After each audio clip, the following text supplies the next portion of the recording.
최지현 쌤입니다.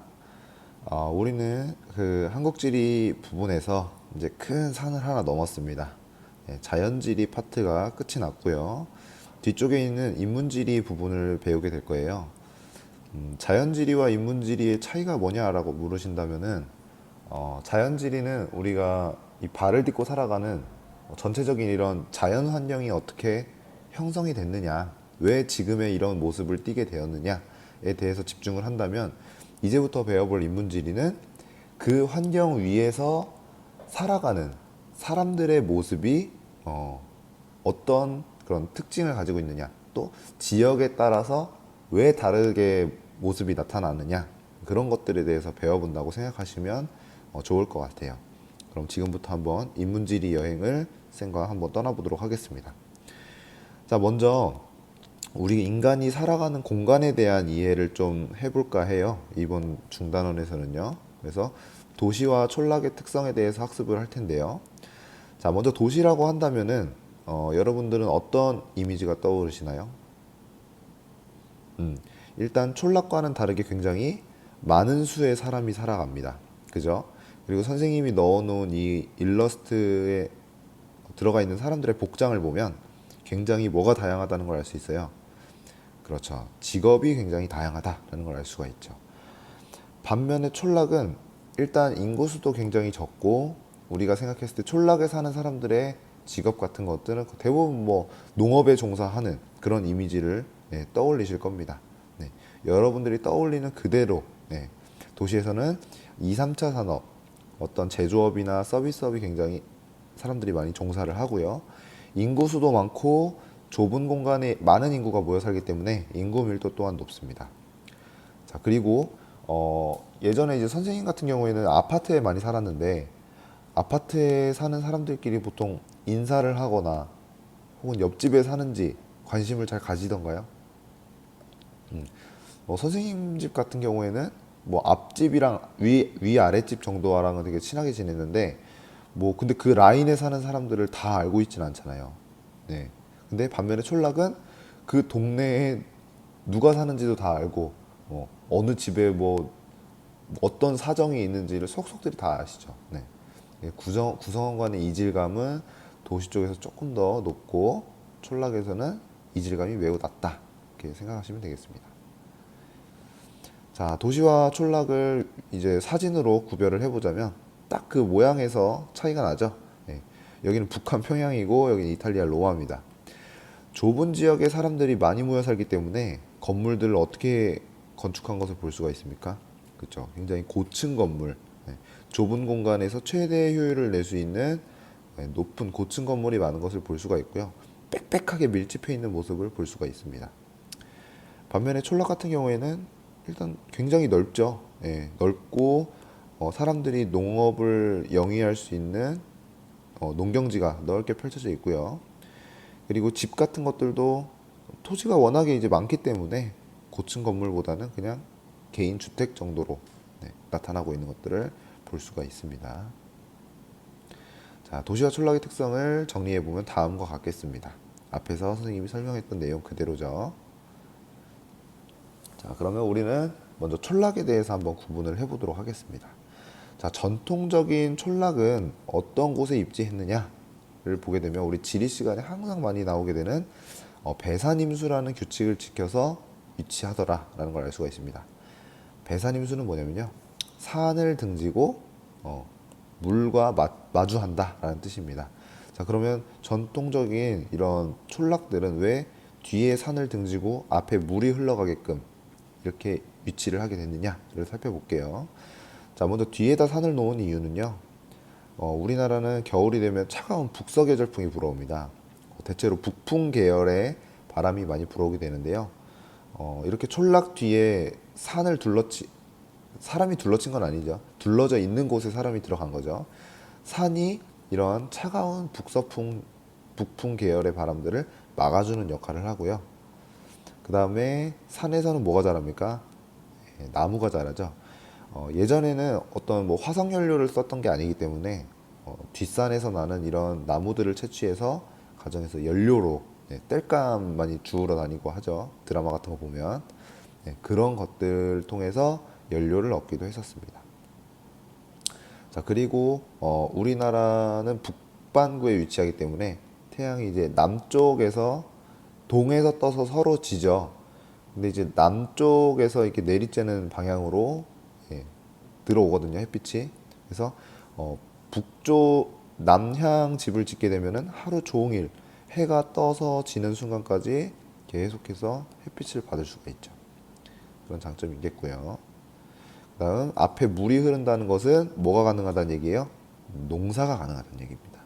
우리가 먹을 물을 얻기도 하고 농업용수를 얻기에도 좋기 때문에 네, 강가에 위치한다고 보시면 될 것 같아요. 네, 뒤에서 뭐 땔감 같은 거 얻을 수 있다라고 말씀을 드렸죠. 이것을 좀 지엽적으로 물어보는 문제에서는 이제 신탄 이런 용어를 쓰기도 해요. 네, 신탄은 뭘 의미하냐면 땔감, 나무 태워서 불 떼는 거 이렇게 생각하시면 되겠습니다. 자, 배산임수, 풍수지리 사상과 관련해서 배산임수 지역에 위치한 촌락이 많습니다. 풍수지리 사상에서는 이제 선생님 설명했던 거 있죠. 뭐 좌청룡 500호,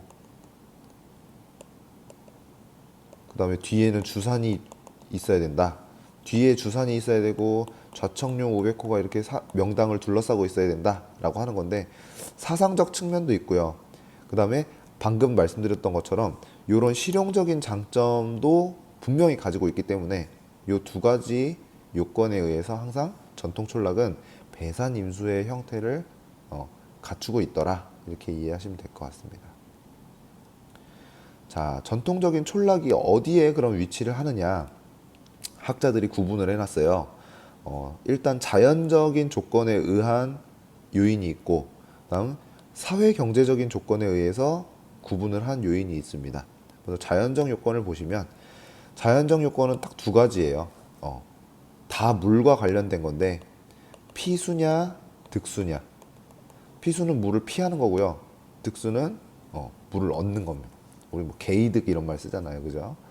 자, 먼저 자연제방과 하한당구를 보시면은 이 친구들은 피수입니다. 피수. 예, 물을 피하는 목적이죠.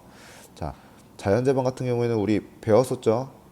자연지리 공부했을 때 자연제방은 범람원이 넘치는데 처음 넘치게 되면서 입자가 좀 큰 친구들이 쌓여가지고 주변보다 고도가 좀 높은 그런 곳이었습니다. 그래서 다음번 홍수가 났을 때 여기는 물에 잠기지 않는다고 했었죠. 예, 홍수 위험이 낮기 때문에 취락이 입지했고요.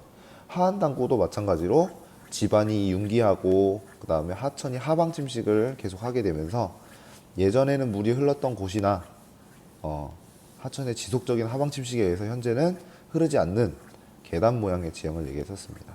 여기도 더 이상 홍수의 위험이 좀 적기 때문에 물에 잠기지 않는다고 말씀드렸어요. 자, 그 다음 여기 가운데 있는 용천대는 득수입니다. 우리 용천이라는 말 어디서 들어봤었죠? 그렇죠. 선상지 배울 때, 그 다음에 제주도 화산지형 공부할 때 배웠었죠. 물이 이렇게 땅 속으로 스며들어 흐르다가 어딘가에서 콸콸콸 하고 솟아나오는 그런 걸 용천이라고 불렀습니다. 그래서 사람들은 물을 얻어야 되잖아요, 그죠? 그래서 선상지의 선단에 물을 얻기 위해서 마을을 만들기도 하고 제주도에서 물이 샘솟는 해안가 용천지대를 따라서 마을을 만들더라 라고 하는 겁니다.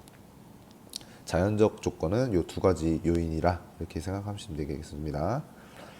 자, 그 다음 사회 경제적 조건으로 가게 되면요.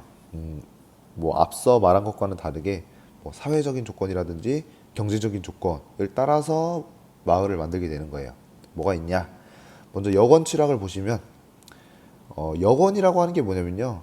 예전 사람들도 이제 어디 먼 지역으로 이동하게 되면 중간에 뭐 쉬어가기도 하고 말을 또 바꿔야 되기도 하고 그렇잖아요. 네.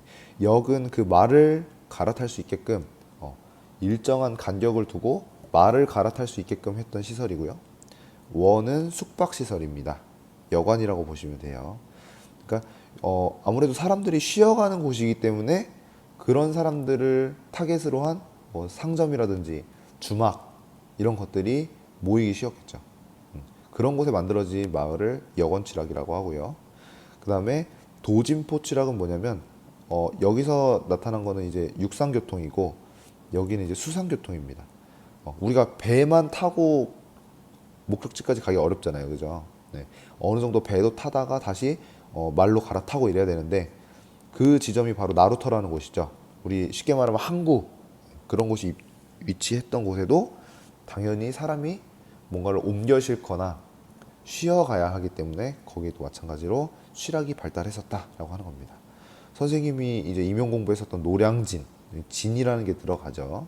그다음에 마포구, 노량진이 마포구에 있어요. 서울시 마포구인데, 서울특별시 마포구인데 이런 포자가 들어가는 곳도 아 예전에 여기 포구가 있었구나, 나루터가 있었구나 이렇게 생각하시면 됩니다. 우리 호남의 유명한 특산물 중에 나주 영산포 홍어가 있어요. 네, 영산포 홍어가 왜 유명하냐? 이제 홍어 하면은 여러분들은 생으로도 먹지만 이렇게 삭혀서도 먹거든요. 발효시켜서. 나주는 여러분이 지도상에서도 한번 우리 그때 과제에서도 봤겠지만 내륙 지역입니다. 근데 홍어는 바닷고기잖아요, 그죠? 그런데 왜 나주에 홍어가 유명할까라고 하는 것은 강을 따라서 우리 영산강을 따라 가지고 나주까지 목포에서 잡은 홍어를 가지고 올라가요. 그러면 그 사이에 어떻게 되는 거예요? 그쵸? 그 사이에 발효가 시작되는 겁니다. 나주 영산포쯤에 가면 홍어가 어떻게 되겠어요? 완전 이제 확 푹 삭혀져 가지고 우리가 약간 뭐 좋아하는 사람도 있고 아닌 사람도 있는데 그 이제 냄새 나는 그 발효된 홍어가 되는 겁니다. 네. 그래서 나주 영산포 홍어가 유명한 거예요. 여기도 포구가 있었다 생각하시면 되겠죠. 자, 그다음 방어를 위한 취락, 어떤 군부대가 있었던 지역, 우리가 뭐 진영을 갖추다 이런 얘기 하잖아요. 전쟁할 때 그런 진과 영이 있었던 곳의 이름을 따서 취락이 입지하기도 했다 하는 거 알아두시면 되겠습니다. 자, 지도로 보면은 더 알아보기 쉽습니다. 산 표시된 게 용천이죠. 주로 해안가에 이렇게 있는 걸 볼 수가 있고, 이 자주색으로 칠해진 게 취락입니다. 보라색으로. 용천대를 따라서 취락이 같이 입지하고 있는 것 관찰하실 수 있죠. 네. 그리고 오른쪽에 있는 지형도는 딱 봐도 골짜기로부터 지금 부채꼴 모양으로 퍼져나가고 있는 선상지네요. 그죠? 자, 여기 선정 지역은 계곡수를 얻을 수 있기 때문에 취락이 입지한 걸 볼 수가 있고, 요 까만 네모가 집들입니다. 그리고 복류천의 형태로 흐르다가 선단에서 다시 솟아나는 용천, 그죠? 용천이 솟아나겠죠. 이 용천의 마을을 이루고 살아가는 모습을 볼 수가 있습니다. 물을 얻기 위해서죠. 자, 그리고 이 지도는 등고선이 많이 없고 가운데 하천이 흐르는 걸로 봐서 범람원이구나 라고 생각을 할 수 있습니다. 그래서 여기 흐르는 강이 범람하면서 만들어 놓은 주변 자연 제방 지역에 취락이 입지하는군 라는 걸 볼 수가 있죠. 자, 전통 촌락은 또 형태에 따라서도 분류를 해볼 수가 있어요. 자, 어떤 형태냐? 쉽게 얘기해서 집이 모여 있니? 혹은 뿔뿔이 흩어져 있니? 이 얘기입니다. 여기 원래 다른 지형도를 넣어야 되는데 뭐 구할 수가 없더라고요. 집이 막 띄엄띄엄 이렇게 나눠져 있어요. 왜 그렇게 입지하게 됐는지 알아보겠습니다. 자, 전통적인 촌락의 형태는요, 그 지역에서 어떤 농사를 짓느냐가 거의 많이 좌우를 합니다. 혹은 지형이 어떠냐라고 하는 거죠. 우리나라에서 좀 많이 짓는 농사 방식은 벼농사인데요. 벼농사를 짓기 위해서는 보통 평야 지형이 필요하죠. 그리고 반대로 험준한 산지 지형은 평평한 땅에서 농사가 거의 불가능하기 때문에 주로 밭농사를 많이 하게 됩니다. 그런 형태에 따라서 한번 나눠보게 되면요, 벼농사를 주로 짓는 평야지대에서는 사람들이 이렇게 집을 모여서 사는 집촌의 형태가 발달했고요. 모일집자입니다. 반대로 험준한 산지 지형, 주로 밭농사가 행해지는 지역은 사람들이 이 집이 뿔뿔이 흩어져서 위치하게 되는 흩어질 산자입니다. 분산되다 이럴 때 쓰죠. 산촌의 형태를 띠게 되더라 라고 하는 겁니다.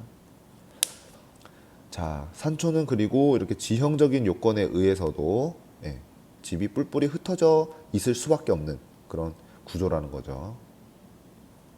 자, 그럼 집촌은 왜 이렇게 사람들이 모여 살게 됐느냐? 네. 아까 사진에서도 봤지만 벼농사는 혼자 하기 굉장히 힘들어요. 그래서 어떻게 하냐? 협동 노동이 필요한 거죠. 우리 도덕 시간에 아마 이런 거 배울 텐데, 뭐 품앗이 이런 말 혹시 들어보셨습니까? 농산일이 바쁠 때 만약에 뭐 이 집에 사는 재원이네 집이 오늘 모내기를 한다. 그러면 다른 집에서 다 가서 재원이네 집 모내기를 도와주는 거예요. 그리고 내일은 형옥이네 집이 뭐야? 네, 내일은 형옥이네 집이 모내기다. 그러면 다 달려가서 또 이제 형옥이네 집 모내기를 도와주는 거죠. 그렇게 하다 보니까 협동 노동이 중요함으로 인해서 벼농사 지역에서는 주로 사람들이 이렇게 막 모여 사는 그런 형태의 촌락이 생기게 되었고요. 네, 그런 거죠. 자, 그래서 가옥의 밀집도에 따라서 많이 밀집해 있으면 집촌, 좀 떨어져 있으면 산촌 이렇게 구분을 합니다. 네, 발달하는 지역은 협동 노동의 필요성이 큰 벼농사 지역에서 주로 발달하고요. 밭농사 같은 경우에는 크게 협동 노동이 크게 필요는 없대요. 그러니까 밭농사 지역이나 과수원이 분포하는 지역은 집이 좀 뿔뿔이 흩어져서 분포하는 산촌의 형태를 띠더라라고 하는 겁니다. 자, 특징은 이렇게 됩니다. 가옥의 밀집도가 높고요. 집촌 같은 경우에는 그다음에 협동 노동에는 유리하지만 집은 여기 모여 있고 경지, 농경지는 저 멀리 떨어져 있기 때문에 경지를 관리하기에 약간 불리한 측면이 있어요. 네. 그리고 반면에 산촌 같은 경우에는 협동 노동을 하지 않기 때문에 집들이 이게 떨어져서 분포하지만 그 밭이 바로 집에 붙어 있는 경우가 많기 때문에 경지 관리는 상대적으로 편리하다라는 게 있습니다. 공동체 의식은 어디가 더 높겠어요? 당연히 집촌 쪽이 더 똘똘 뭉치는 그런 공동체 의식은 강하겠죠. 자, 전통 농촌의 모습입니다. 네, 전통 농촌의 특징을 한번 정리해 보도록 하겠습니다. 왼쪽에 있는 그림과 오른쪽에 있는 그림의 차이는 뭔가요? 왼쪽에 있는 건 농촌이고 오른쪽에 있는 건 도시겠죠. 농촌은 촌락이라는 말로 같이 쓰기도 합니다. 자, 차이점은 뭐냐? 일단 촌락은 인구가 적죠. 도시는 인구가 많고요. 그 다음엔 지어진 어떤 건물의 높이가 도시는 굉장히 높습니다. 왜냐하면 땅값이 비싸니까 좁은 땅에서 최대한 높게 올리는 게 효율이 좋겠죠. 가성비를 생각하면 그냥 비싼 땅에다가 1층짜리 건물 하나 짓는 게 낫겠어요? 아니면 123층짜리 빌딩 짓는 게 낫겠어요? 당연히 여기는 이렇게 층마다 공간을 123층이라는 얘기는 뭐냐면 똑같은 땅 크기를 가지고 123개의 목적으로 사용할 수 있다는 얘기가 똑같아요. 네.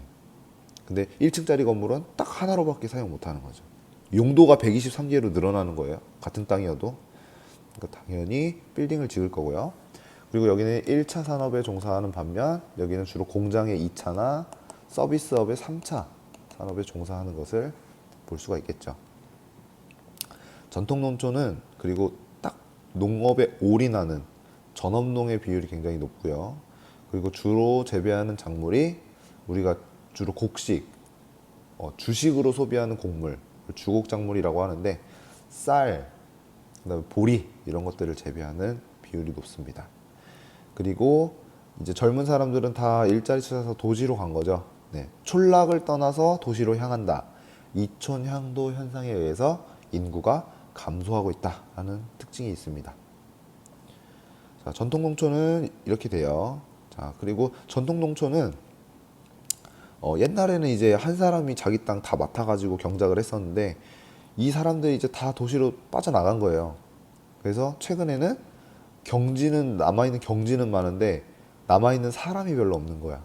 그러니까 한 사람당 경작해야 될 땅이 옛날에는 요거 한 칸이었는데 지금 한 사람당 세 칸을 해야 되는 거죠. 네. 이렇게 다 돌면서. 그리고 이제 도시가 점점 커지게 되면서 우리가 도시에 있던 사람이나 그런 도시적 현상이 도시 바깥으로 점점 이렇게 퍼져 나오는 그런 현상을 뭐라고? 교외화 현상이라고 그래요. 교외화.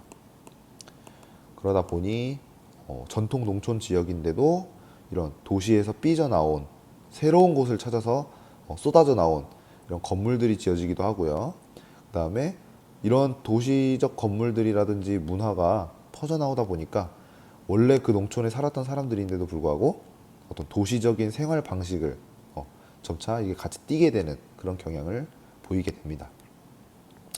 일단 전통 농촌의 특징은 농가수가 굉장히 줄어들었다. 이촌 향도 때문에. 그로 인해서 농가당 경지 면적은 굉장히 늘었다라고 하는 거고요. 그리고 이제 뭐 농사 지을 사람도 없고 고령화되니까 농사 안 짓는 땅이 늘어나는 거예요. 휴경지가 늘어나고. 그다음에 이제 할머니 할아버지들이 넓은 땅을 관리할 수가 없으니까 이제 어떻게 하냐면요.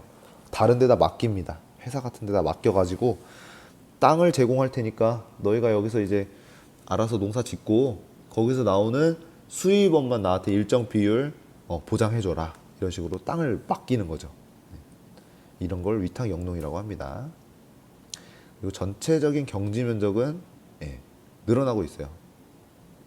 뭐 전체적으로 봤을 때는 줄긴 하는데 그래도 이제 뭐 농가당 경지 면적은 늘고 있다라고 보시면 될 것 같아요. 자, 전통 농촌의 특징입니다. 주곡작물 주로 재배하고요. 노지 재배라는 것은 길가에서 한다는 얘기입니다. 노지 재배의 반대말은 시설 재배예요. 길거리에서 재배하는 방식이 있고 시설 재배는 비닐하우스 안에서 키우는 거. 요거 생각하시면 됩니다. 자, 전업농의 비율이 높고 조방적 토지 이용은 뭔 말이냐면 넓게 하는 겁니다. 땅값이 뭐 그렇게 비싸지 않으니까. 자, 그리고 중요한 거 이촌향도죠. 청장년층 비율 감소하고 특히 여성들이 많이 나가더라라고 하는 거고요. 그러다 보니 결혼 정년기에 있는 그 시골 총각 결혼을 할 사람이 없어. 그러다 보니까 이제 국제 결혼을 많이 하게 되는 거죠. 자, 그리고 유소년층의 비중이 감소하다 보니까 학교들이 막 합쳐지고 없어지는 겁니다. 이제 뭐 재밌는 사례는 아니지만 선생님은 어떤 경우까지 봤냐면 선생님이 이제 약간 오지 지역에서 시골 지역에서 근무했었거든요. 근데 일정 수의 신입생이 확보가 되지 않으면 학교가 없어지는 거예요. 그래서 어떤 경우까지 있냐면 이제 학교가 없어지는 건 좀 막아야 되니까 그 지역 친구들도 계속 학교를 다녀야 될 거 아니에요. 어떻게 했냐면 초등학교만 나오신 이제 할머니들을 중학생으로 입학을 시키는 거예요. 그래가지고 실제로 아이들이랑 같이 수업도 받고 하는 거죠. 할머니는 늦게나마 이제 배움의 기쁨을 누릴 수 있어서 좋고 아이들은 집 앞에 있는 학교가 없어지지 않아서 좋고 그런 거죠. 그런 경우도 있습니다. 자, 그다음 노년층이 비중이 증가하면서 기계화가 많이 활발해지고 야, 우리는 더 이상 농사 못 짓겠다. 이 땅 가지고 너희가 알아서 지어라. 대신 돈만 줘. 위탁 영농 증가하는 거죠. 자, 그리고 점차 사람들이 떠나기 때문에 농사를 짓지 않는 휴경지가 증가하고요. 전체적인 경지 면적은 감소하고 가구 수도 감소하다 보니까 가구당 지어야 될 경지 면적은 오히려 증가하게 되더라. 요거 중요합니다. 문제 많이 나와요. 자, 그리고 요즘에는 농촌들도 농업만 가지고 생존하기는 어렵다는 것을 알고 있어요.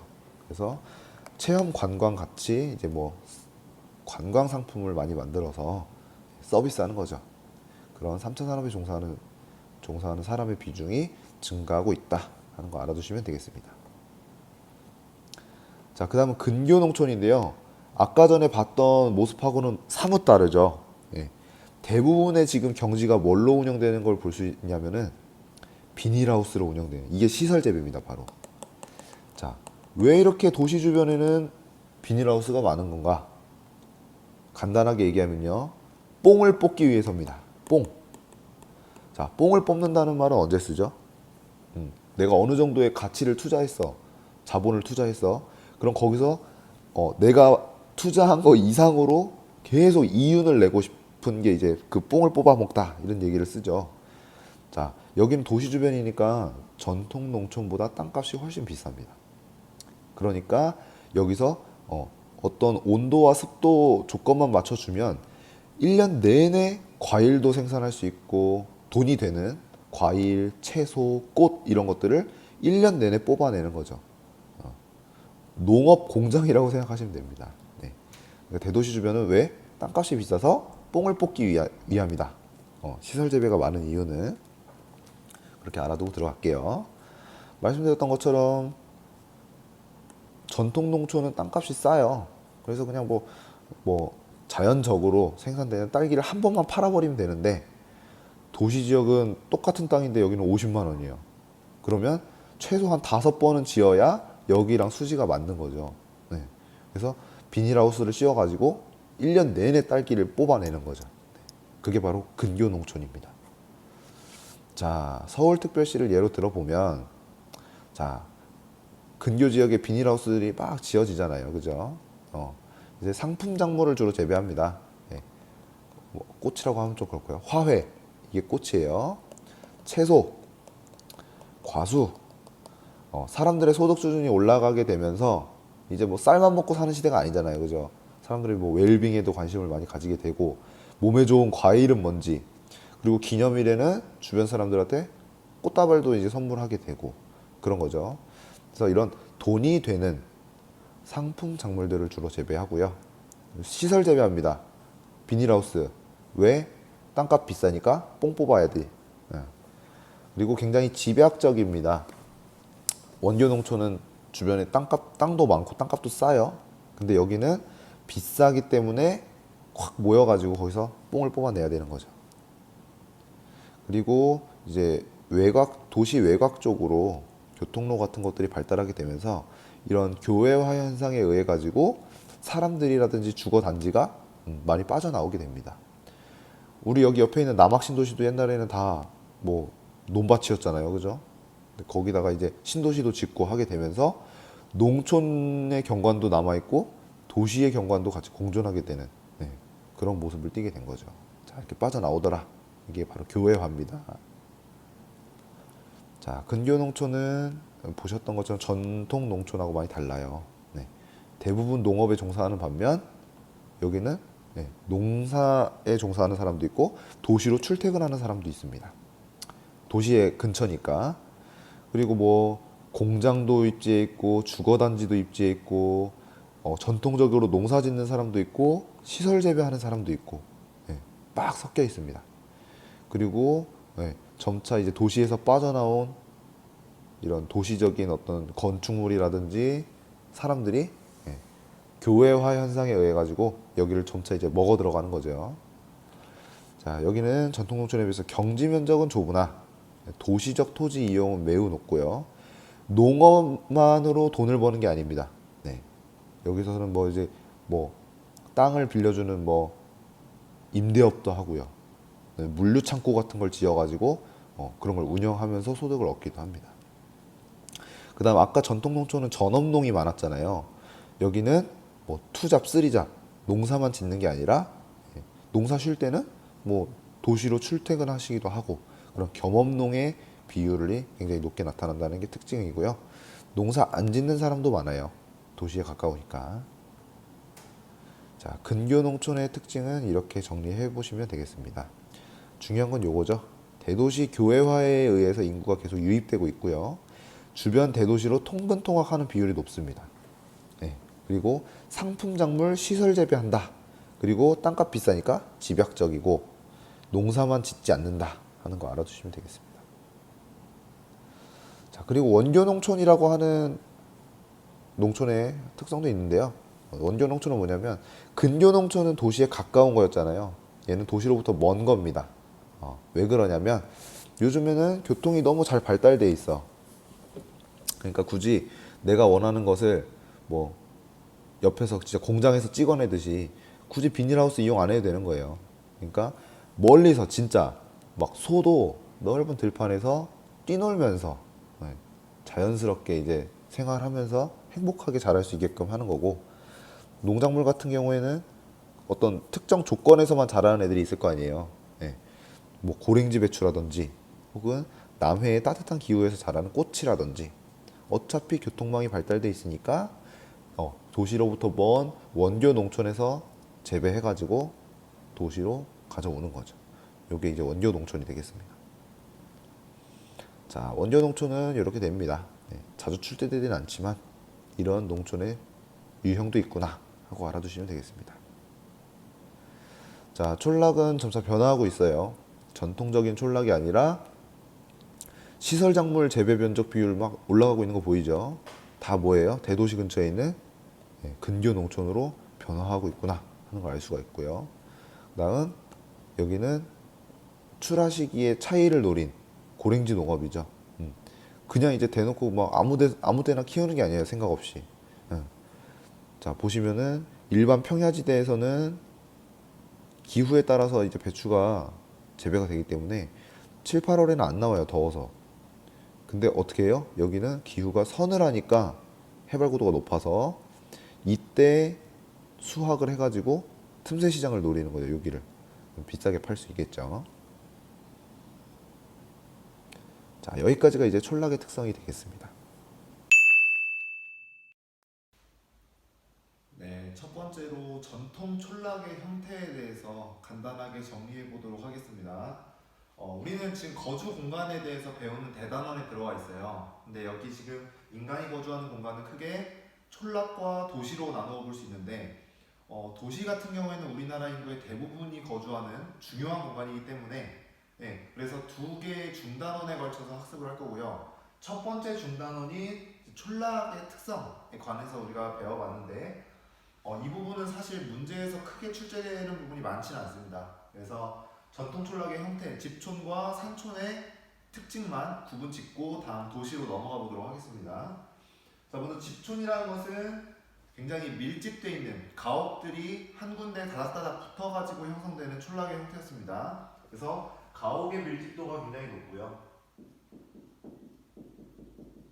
자, 가옥의 밀집도가 높게 나타났던 이유는 이 지역이 주로 벼농사 지대이기 때문에 협동 노동의 필요성이 굉장히 강한 지역이라고 얘기를 했었죠. 네, 그래서 굉장히 집이 한 곳에 모여서 다닥다닥 붙어서 분포하는 모습을 보여준다고 했었고요.